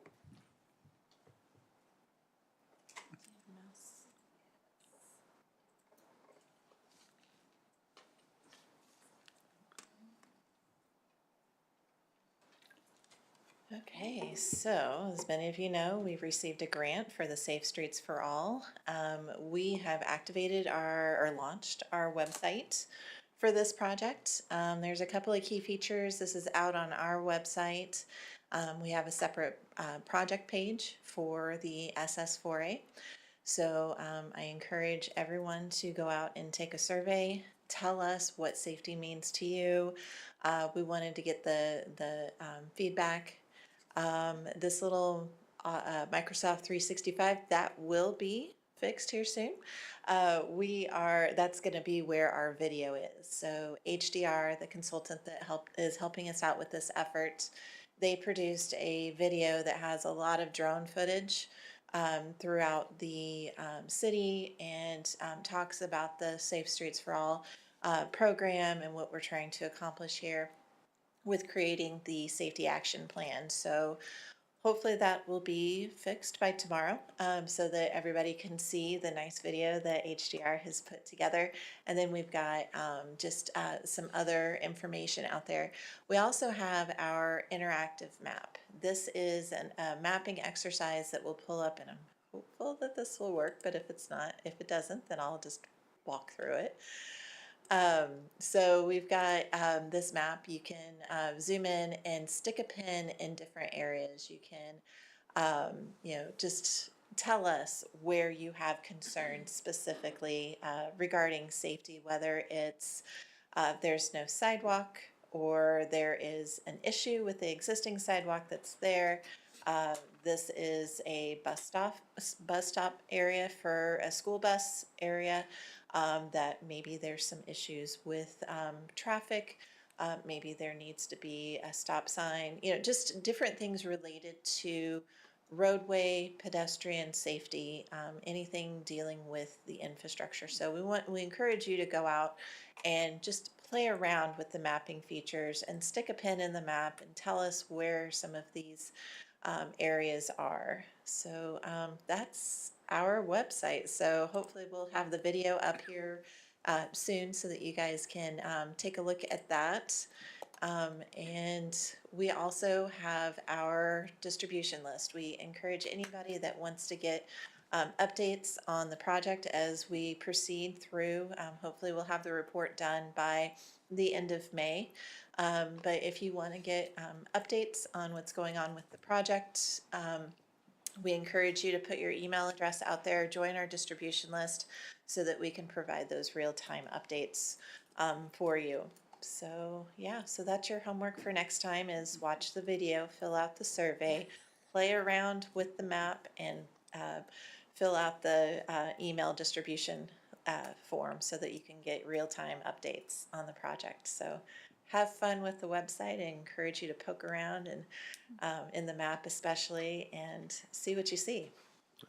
And tell your friends. We're trying to do like a little, the old school chainmail, tell 10 friends to do this. Go out and tell 10 people to go out to our website, and I encourage you to just spread the word. If you guys have any homes associations, if you want to put this out on e-neighbors, next door, that kind of thing. I encourage you, we'll work with Kristen to try to get this out and about to as many people as we can. And then an update on the advisory committee. We've identified a great cross-section of different people from the counties, the city, businesses, and everybody. So we've got about 20 people that we have reached out to set up a meeting. So we're going to anticipate having our first advisory committee meeting sometime at the end of January. So you will see, if you guys are part of that list, you'll see an additional email extending that doodle poll so that you guys can tell us what your availability is for that last week in January. So hopefully we'll get that worked up. And we've got people from the school district on that list. One area is I'm trying to find a student from the school district to join this effort. So if you guys know of a student that would be a good fit to kind of help guide this, I encourage you to send them our way. I've also been in contact with a couple of people from the school district to nominate somebody from the high school to, maybe somebody that has an interest in going into engineering, architecture, maybe construction, somebody that, would be in that public works role that might want to work for a city in the future. So I encourage you to think of somebody and send them my way. So, Thank you. Cool. Awesome. great, thanks. Thank you very much.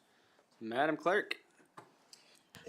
Well, this is the night for thanks, but I do thank the Public Works because I can attest to how well the streets were in Spring Hill to where I travel to. But I want to thank you for considering the safety of the staff that weren't in trucks and closing City Hall, because we know that City Hall never closes.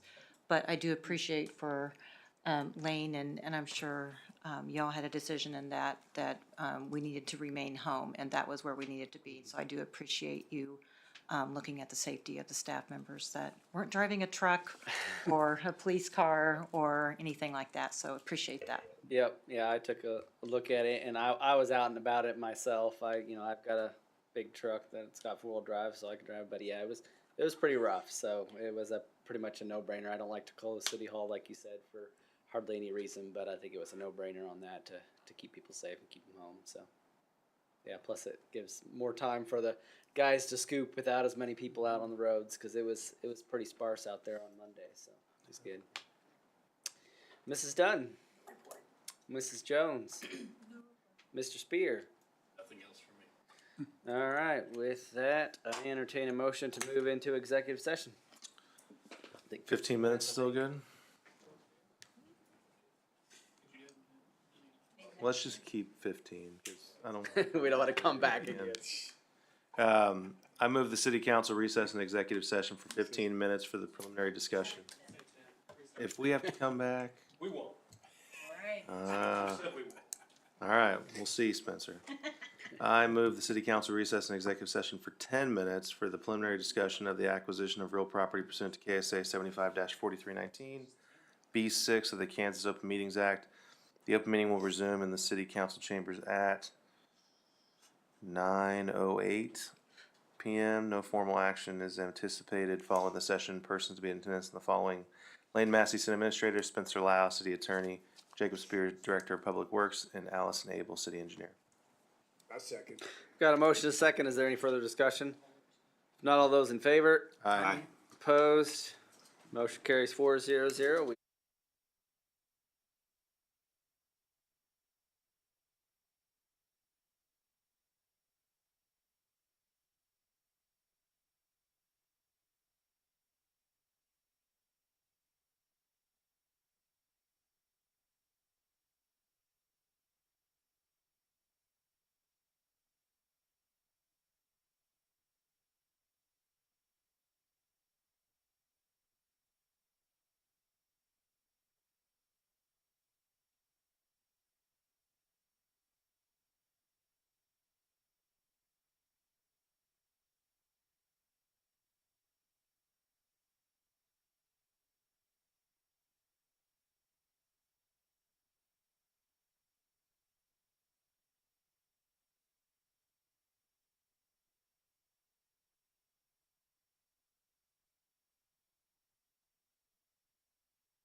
All right, welcome back, everyone. Let the record reflect that the governing body reconvened in open meeting at 9:08 p.m. No votes were taken or decisions made during the executive session. The discussion was limited to the subject stated. With that, we need another 5 minutes. Just kidding. Just kidding.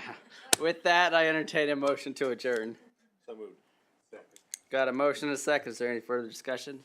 If not all those in favor? Aye. Opposed? Motion carries 4-0-0. Have a great night, everyone.